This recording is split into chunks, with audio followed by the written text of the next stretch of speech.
Afternoon and welcome everybody to the Orange County Funding Corp board meeting for June 24th, 2026.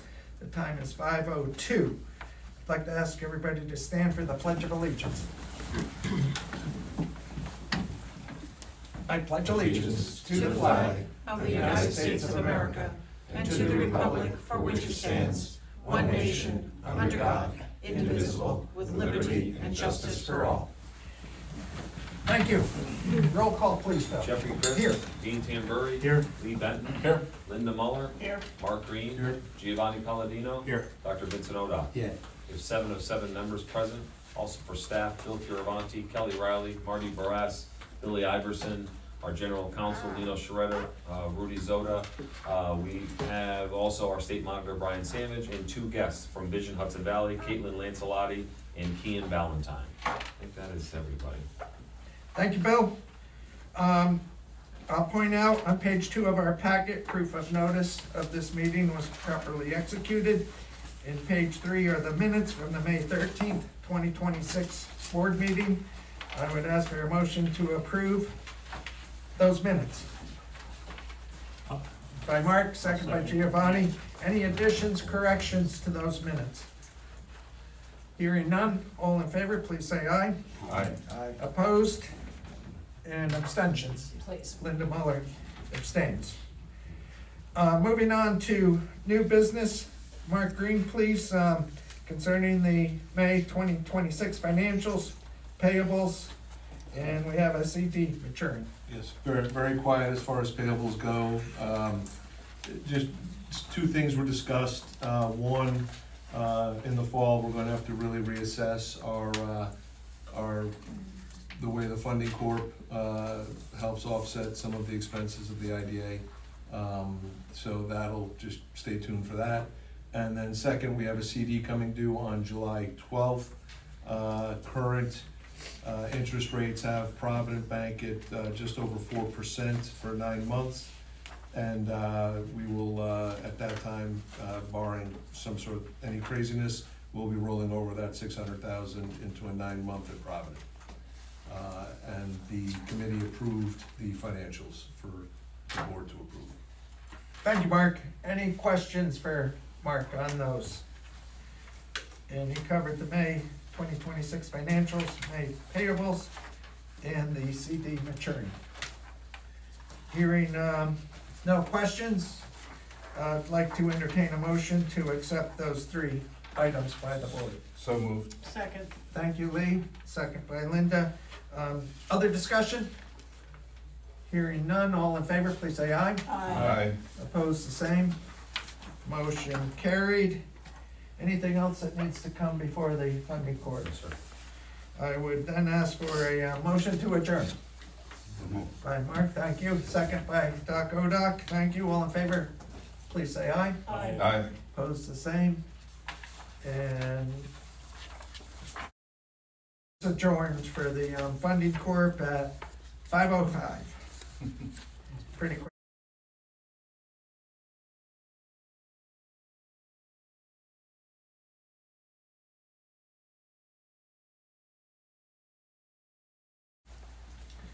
Good afternoon, everybody, and welcome to the Orange County IDA Board meeting for June 24th, 2026.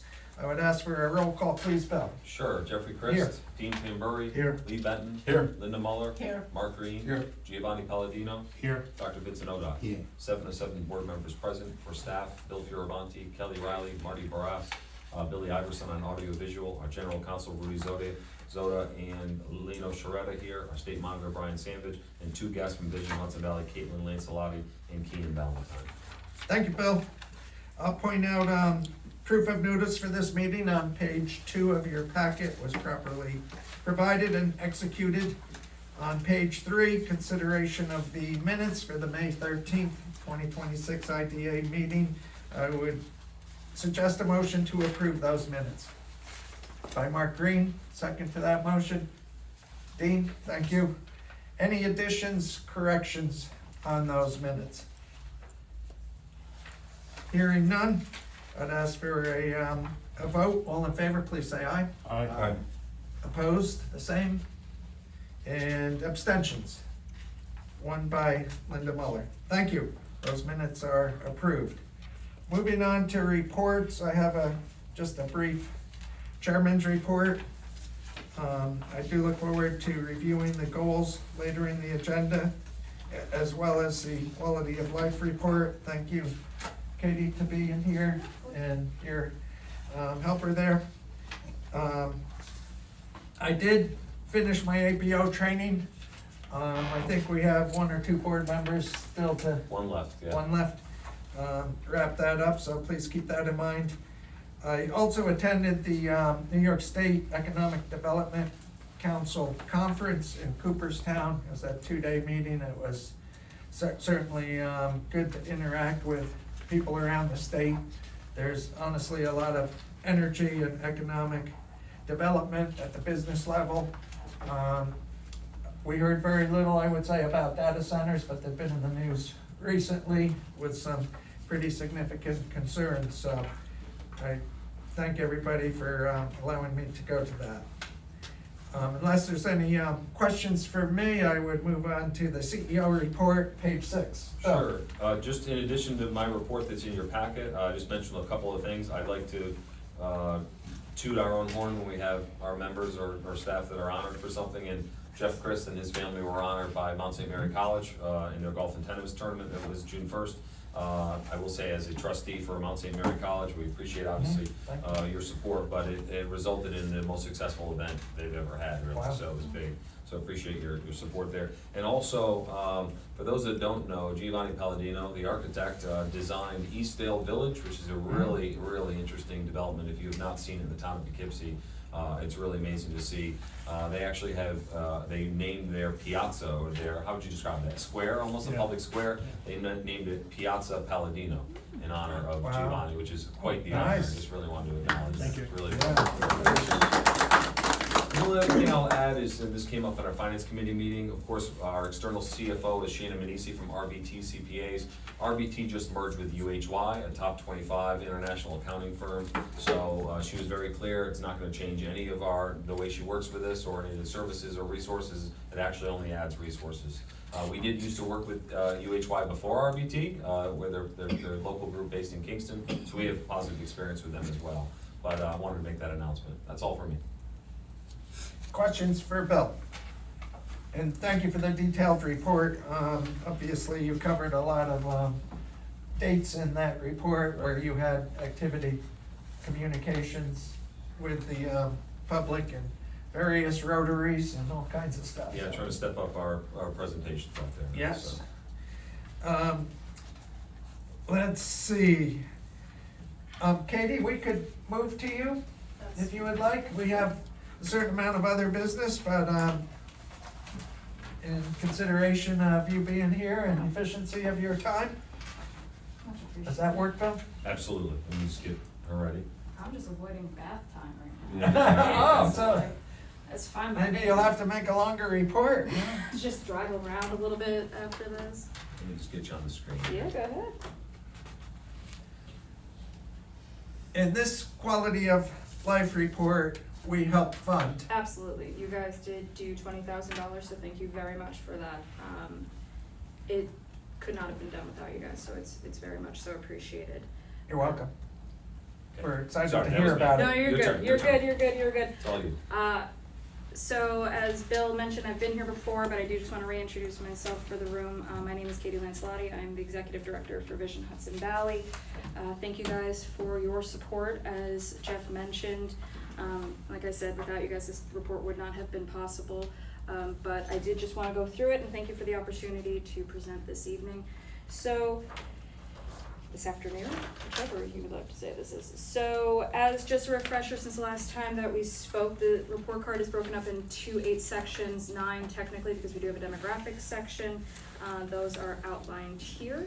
And this presentation, Bill can definitely distribute to everybody afterwards. The report card itself is a living website, so it is something, you know, even since it's been published at the end of last year, beginning of this year, I've already updated things as they have come in. So it is a living document. So the report card, as I mentioned, it is a multiple indicator to measure our quality of life here in Orange County and compare us to the different municipalities and New York State as a whole. We are compared against the Mid-Hudson region and New York State, and it tracks our changes over time. Each section does contain a one-pager, kind of is what I've called it, the one-page brief overview of the entire section, and then it breaks it down into each individual one. I did just want to list this so you guys know these are kind of our top 10 resources. It is not limited to this, but it is just, you know, this is how much these are the main resources we used out of in the whole thing. So very accredited resources. So I will just jump right into it. If nobody has any questions as of right now. Okay. So here's a demographic snapshot. We've seen a major demographic shift is happening. Our student population is far more diverse over the past 20 years, and the growth of Hispanic and multiracial students reflects broader regional and national changes. So this obviously, demographic shift should influence the planning that is associated. These changes should guide policy decisions aimed at attracting both a younger and older resident. In Vision Hudson Valley, we do emphasize housing affordability, sustainable development, and intelligent land use planning to respond to these population changes. So this is, and Bill, you might just have to hover over because it is an interactive one. So if you see, it'll tell you what there it is. So what the median family income is in Orange County, Dutchess County, Putnam, Rockland, Sullivan. And like I said, I've been updating this live. So I did just update this a few days ago because the 2024 information was finalized. So I want to make sure that was up to date. So that has been added here. So you can see what the median family income has been and has steadily grown. We've kind of evened out last year and this year. 2023 and 2024, it's around the same. We're pretty consistent. There are other ones obviously that are higher. We have Putnam, Rockland, and Westchester that are higher. But how does that factor in single people? so this is just the Just family. families? This is just families as a whole. So Okay. there is. For us.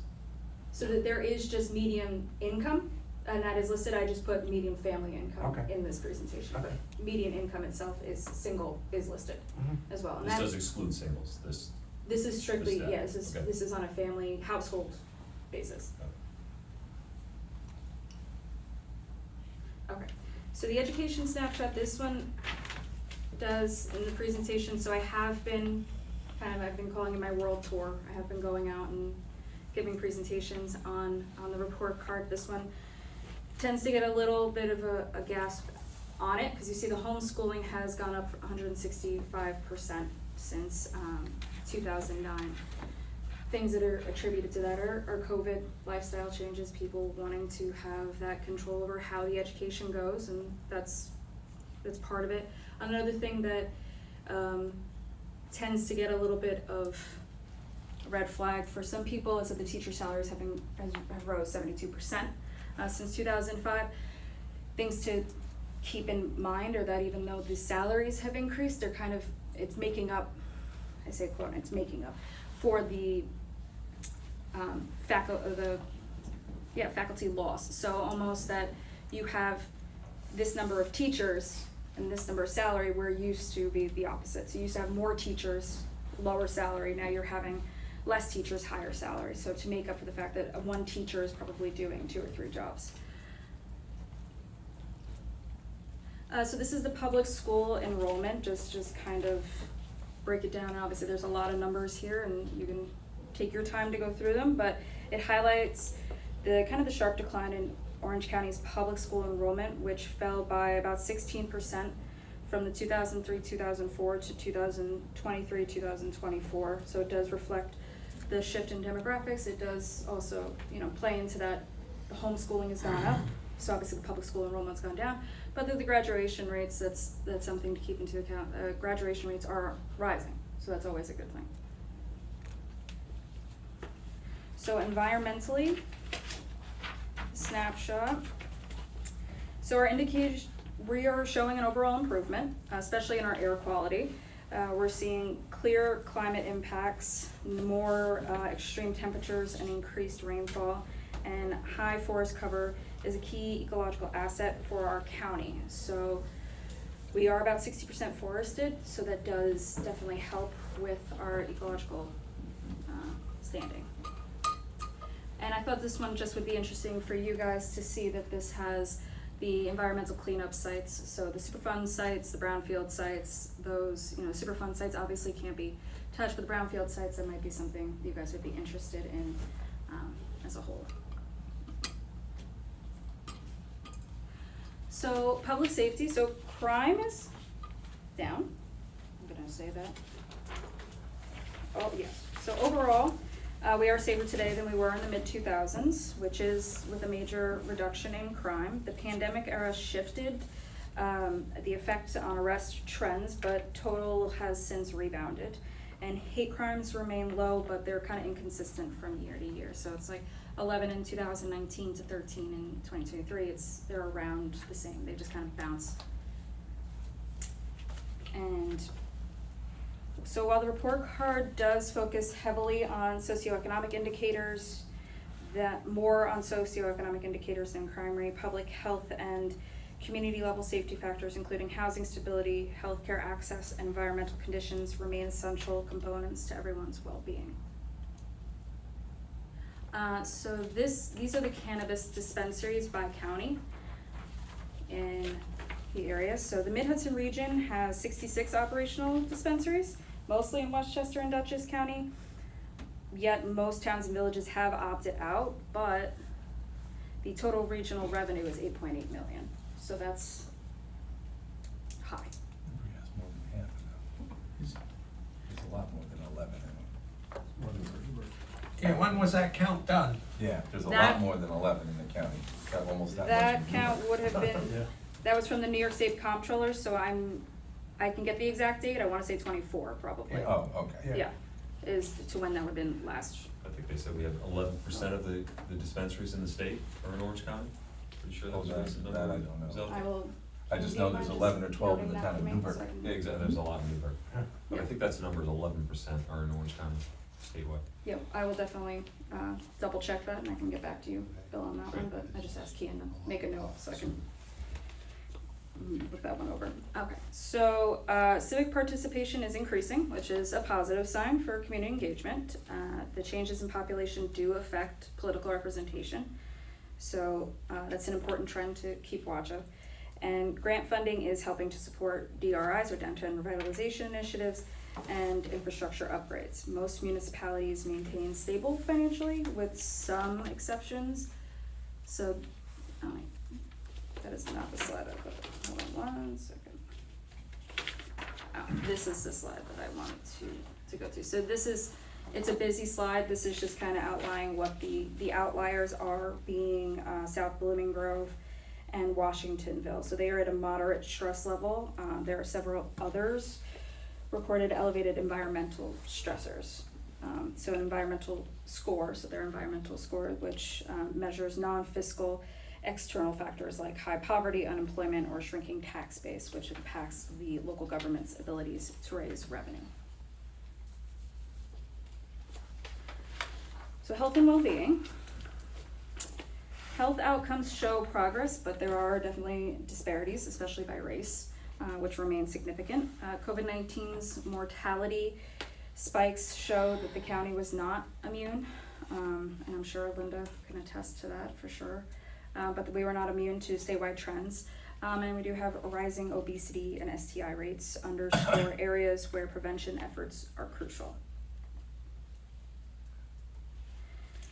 Maternal and infant health data, STI, HIV trends, mental health incidents, access barriers are all tracked in the report card. So these insights guide public health planning and highlight areas where traditional services are needed. Okay, so this is the patient to primary care physician ratio. So this just kind of highlights, so Bill, you're right now hovering over Putnam. Yes. It's okay.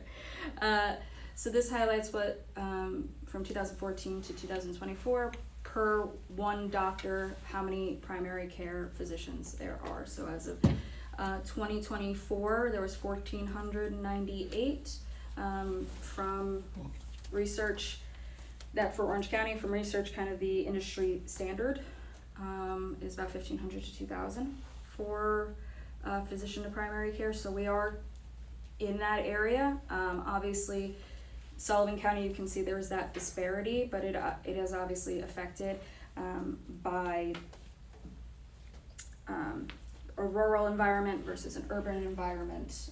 These are factors that would affect it, but overall there is a insufficient supply of primary care physicians across New York State. We are in a decent position, but obviously the more primary care physicians, the better, and more specialized, obviously the better, because then it's better care, more likely to be able to get in to see someone. It looks like the spike in 2022 had to do with COVID. Yeah. So all of this is data collection. As for the why, that's kind of the next step after. So we are presenting what the facts are, what they are, what the census says, what the comptroller, all of that. But there is the next step of the why and the inference that comes with that. So the economy is expanding steadily, which I thought would be a good area for you guys. Healthcare and retail do make up a good amount of that growth, and with 34.5%. And housing affordability remains definitely a long-term challenge, despite improvements in financial distress, and the surge in housing permits signals an increase in development pressures. So housing permits reached about almost 2,200, which is the highest it's been in 2 decades, and that was in 2024. So seeing that there is a need for housing. Tourism continues to be a very big factor. So this was as of 2023. This source is from Empire State Development. I did try to get more up-to-date numbers prior to this. They did not have a report out at the time, but you can see for Orange County that this is in millions, so it is a very significant number for us over, and total overall for the Mid-Hudson is very good.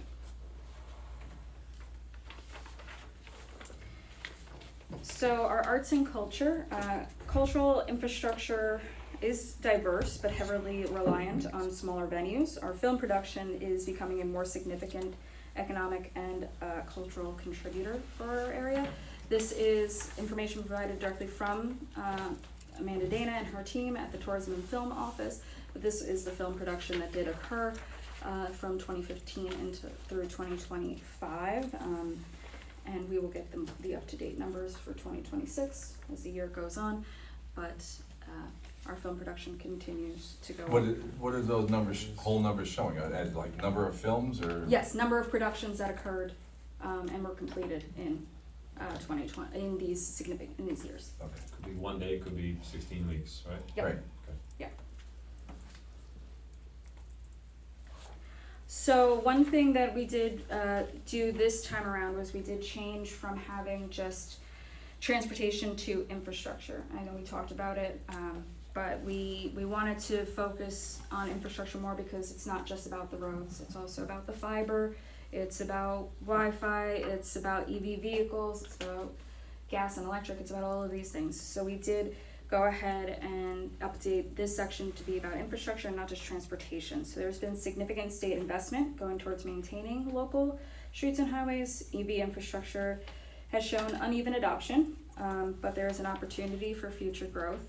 And emergency services are robust, but I would say unfortunately they are heavily reliant on volunteerism. And the airport, is that just Stewart Airport?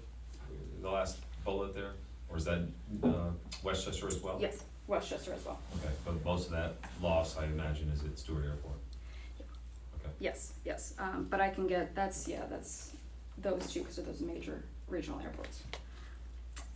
So infrastructure as a whole, our priorities are to focus on expanding walkability and for our vibrant communities. And we also do this through education, through our placemaking efforts. So that's our quality of life report card does tie right back into what we do on a daily basis. and emphasizing a more proximity to mass transit.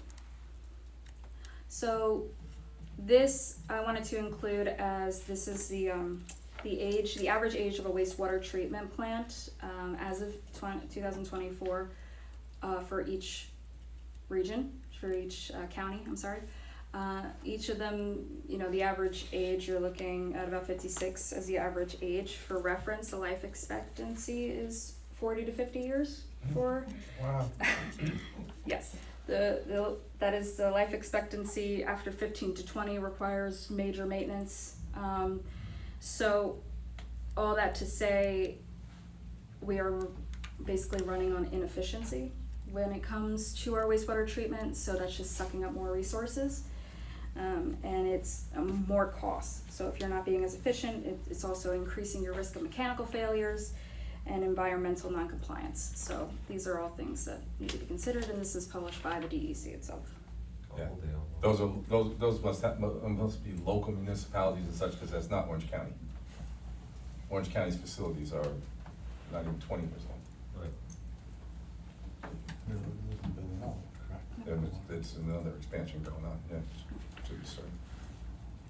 So I did just want to thank you guys, thank our sponsors of the report card. Obviously, I'm not leaving here for any questions, but I did just want to thank all of you guys for the cornerstone sponsor of this. And without you, like I said, it would not be done. This is some of our research team and our report card committee. Kian is here, who is part of the committee itself, so I appreciate them being here as well.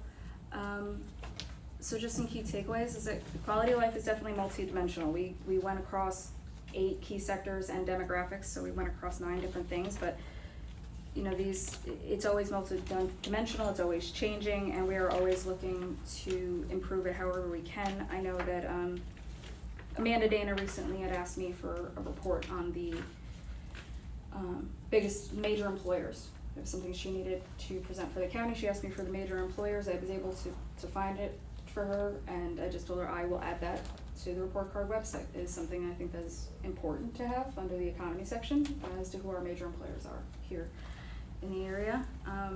So it's obviously always changing and growing. When Bill does send this to you, you can click on the arrow, it'll bring you to the live website, and you guys can take a look at that. I did just want to say, going forward, this is something that we are working on. I talked about it for those of you who were able to attend the Ottaway Medal Dinner. I did speak about it there. But we are going to be doing an IDA pilot white paper. I did have the opportunity to sit down and talk to Jeff and Bill about it. And I've spoken to a few others about it as well. Getting in front of some school boards to talk to them. We are in a unique position that we are a completely third party, so we can leverage our role as an independent third party convener.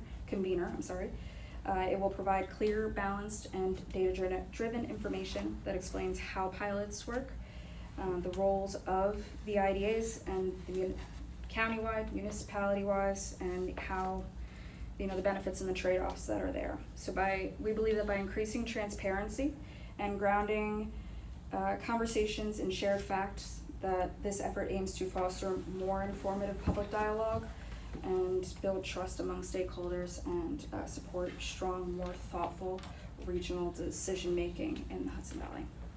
You hope to release that in the spring of 27? Hoping either the end of this year, or I said spring because it's first quarter, so either Q4 or Q1. Q4 of this year, Q1 of next year. And how about the quality of life report? When do you expect, you gonna do another one in the future? Or is something you're gonna continue to? Yes, so we want to do, the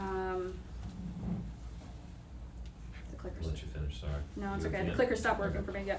It is the end, but yes, so what we want to do is do each year do a review of it, see if there's anything that needs immediate updating. If we have access, obviously the census is like every 2 years for certain data, and do a really hard reset every 5. So every year, take a look at it, make sure we're doing every section. I've been looking at it as we go, and seeing if there's things that need to be updated, seeing like some of the information, we only have 2023 data because at the time of the research was being done last summer, the 2024 data wasn't complete. So I've been looking through to see if there's anything that can be updated going forward, so that way we can do it now and get on top of it. And I forget, you printed some of these or no? No, we have Okay. not, so, Just doing it digitally. yeah, so you guys, I'm sure, understand that inflation costs have affected everything, including printing. So that, so we did this on a website basis, and honestly, the budget between printing 10 years ago and doing all digital now was absolutely the same. Yeah, so it was a lot. But, yeah. Maybe it was reflected unemployment rates among teenagers or unemployment rate Mhm. in general. Was it reflected? We have unemployment rates, it's on the website, it's just not, it just wasn't in the presentation, but it is on the website what the unemployment rates are by county, Okay. yeah. If it's something that you're looking for broken down on an age bracket, we're also looking for, we have a whole section on the website of if you didn't see something you wanted to see, or if you saw something that you were like, that's a little weird, please feel free to let us know. We always wanna make sure that we are accounting for everyone's quality of life, everyone what they're looking for. So obviously, if there's something you want to see on there, we wanna make sure it's reflected. So if you want to see, unemployment rates by age bracket, we can do that. Thank you. Mhm. Yeah. Are school graduation rates on the, Mm-hmm. okay, good. All right, I'll share a link to this presentation into the report itself Yep. after this meeting. Just a follow-up question. You Yeah. mentioned a couple uses for it, but where are you seeing the most valuable uses of this information? I did a presentation, Bill unfortunately had a conflict, but I did a presentation for the economic development team as a whole. In Orange County? In Orange County, yes, I did it for the Orange County team, and I know Amanda Dana has been using it, Mhm. I know Nice. Connor has been, Connor with the Orange County Partnership, Amanda Dana with tourism, I know they've been using it, so far that has been a great use. We have board members that are with banks, and one of my board members talked about how he, the last time it was reported, he used it to do a whole campaign geared towards the aging population, so that's something he was looking towards doing this time around as well, looking at what our aging population is, how they can factor that into their banking needs. Nice. Well, it seems to me to be very well done Yeah. and a lot of information.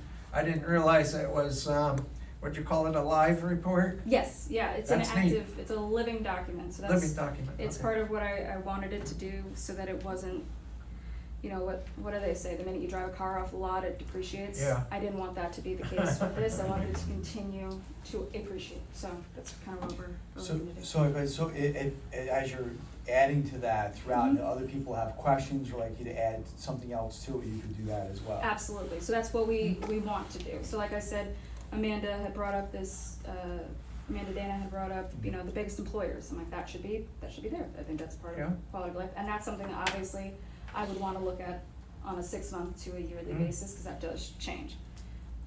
But that is, and the benefit of it is, because it's a living document, the minute I update on my end, so on the software that creates all the charts, all the information, it immediately updates on the website. So there is no lag in that. And then all the data resources are listed below each indicator, so that is there as well. Anything else for Katie? Thank you so much for coming in, taking the time. Thank you. Thank you, Katie. Katie. Thank you, Katie. Much appreciated. Okay, we can move back to Finance Committee, I believe. Does that make sense, Bill? Sure. Mark Green, please. It doesn't have a number on it, but if you go to page 9, just want to run through a couple of quick highlights here. We did get 2 applications, one the Silver Silver Lake Ridge Silver Apartments. Lake Ridge, Yeah, good and, point. and the other, the housing, right? That's the housing, the other is Southgate Flats Hotel. Southgate Flats, sorry. The 2,500 in income is just a pass-through for legal. And then if you see the EPA brownfield, that's 17,176, that matches up, that's just a pass-through, and you can see it exiting about 3/4 of the way down. Really, the only other thing of note is we paid $223,789 to Anshin for their legal fees. Take that for what it's worth. But all the other invoices were fairly in line, and we ask that you approve the Finance Committee's recommendation to approve our payables and financials. I apologize, we also have a CD maturing. That is a little more complicated than the FC, because we have 4.7 million CD coming due. Because of where we are and what's going on, we felt it was more important to have more flexibility. So on July 13th, we're gonna roll over 3 million of that into a 9-month CD, and the remaining 1.7 plus interest will go into a treasury bill to allow us flexibility for any future payments that are unexpected. All of these have been approved by the Finance Committee with the following caveat regarding of the payment of Anshan's bills and Anshan's legal bills. Any motion to pay them shall be under protest and with full reservation of the Orange County IDA's rights to challenge such payment and the clawback of same in a future action or proceeding. Any questions for Mark? Covers the whole 9 yards, I think. We good? And you might have said it, Mark, the committee recommended approval of each of these items you just went over. Would anyone care to make a motion to accept the financials, payables, and the recommendation for CD maturing on July 12th? Yeah, just to add, with the exception, as Mark indicated, with respect to the ancient legal bills and ancient bills under protest and reservation of rights. That would be part of the motion. Thank you, Lena. The motion. Thank you. Second. Giovanni, second by Lee. Other questions, comments? So all in favor, please say aye. Aye. Opposed, the same. Motion carried on the financials. I think our next item is a quick update on the July board meeting. Yes, as we've done the previous 2 years, we have a slow agenda, so we thought we would take kind of that summer break and have our July meeting, cancel our July meeting and reconvene on August 19th, I believe it is, third Wednesday. It seemed, everyone seemed to be okay with that idea. I might just add the comment with a number of things up in the air. There might be a need for a special meeting at some point, but we didn't wanna hold that meeting thinking it might not be needed. Should we take a vote on that? So we- Oh, I guess we should, yeah. A motion to cancel the July board meeting for the Orange County IDA and. Yeah, let's say board and committee committee meetings, I'm just Yeah, thinking. committees too, yep. We've done July 15th. Yeah, they were scheduled for July 15th, yes. I'll make the motion. Motion by Giovanni, is there a second to that? Thank you, Mark. All in favor, please say aye. Aye. Opposed, the same. Motion carried. And our last item on the agenda for tonight is the proposed 2026 IDA goals for Orange County. Yeah, we have them, I won't do much of a presentation, you see them, I've sent them to you in advance. Similar to what we've had in previous years, where our priorities being shovel-ready, trying to make some headway with shovel-ready, despite our financial challenges at the moment. And we do have, Dr. Odock is retiring at the end of the year, actually, so we have to work on backfilling that position and finding suitable candidates. That's another piece as well. And then we would like to develop a formal plan to try and bring up our bond work.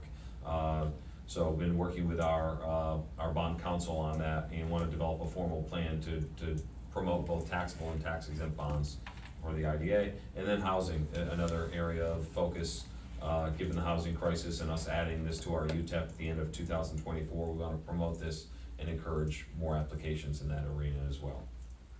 But really, this is for discussion. Want to get some feedback to whatever degree you're comfortable doing that right now. Any comments on these? Bill and I tried to keep them pretty simple and straightforward. I guess I would suggest this could be a living document, Bill, as other ideas and needs come up. It doesn't prevent us from addressing those. Yeah, I would just think we'd like to qualify the housing applications, the qualifications that we support. Because I don't support apartments, I support condominiums or townhomes, houses, or something that fosters home ownership and people gaining equity rather than, just filling the pockets of the landlord. Any common experience? I'm just saying that I think all housing is important. Yeah. And, Good point. And it's been reiterated over and over and over again. So, if we get to a point where we have too much housing, then let's face that problem at that point. You okay with that? Yeah, I'm just not happy with people paying more than what a mortgage payment would be Yeah, in true. rent. Again, that's a supply and demand issue. Yeah. Yep. Well, do we want to take action on these goals, or think them through a little bit more? I don't know, it's just reference. I'd like to think about them just a Yeah. little Yeah, bit more. okay, sounds good. Anything else before we consider executive session? No, I don't believe so.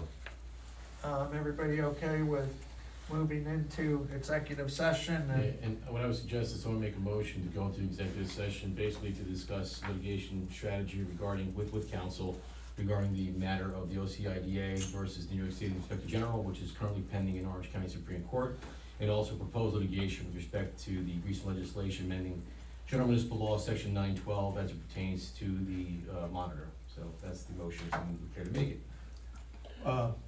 Okay, you can make the motion. Go ahead. Me? Yeah, you were gonna make it, right? I'll make the motion, yeah. Right. You can read my mind? No. I wanna say something, but I have to say it after the second. Yes, so we have a motion by I'll make the motion, Giovanni, Yes. second to that motion, I'll second. Linda, thank you. Discussion? Discussion? Yes, I have a discussion. Mr. Sandridge, have you known for roughly a week that we're going to go into executive session, yes or no? Yes. Yes. Have you said anything in the last 5 days of your concern about us going into an executive session? No. Okay. So when you go bitching to the papers that you've been excluded, we're gonna have it on record that you were known, you did know, just like last time, that we're going to executive session. Got it? I'm done. Any other discussion? All in favor of the motion to go into executive session, please say aye. Aye. Opposed, the same. Motion carried to move into executive session. You gotta fill the,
I'd like to ask for a motion to come out of executive session.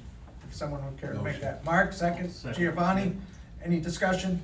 All in favor, please say aye. Aye. Opposed, the same.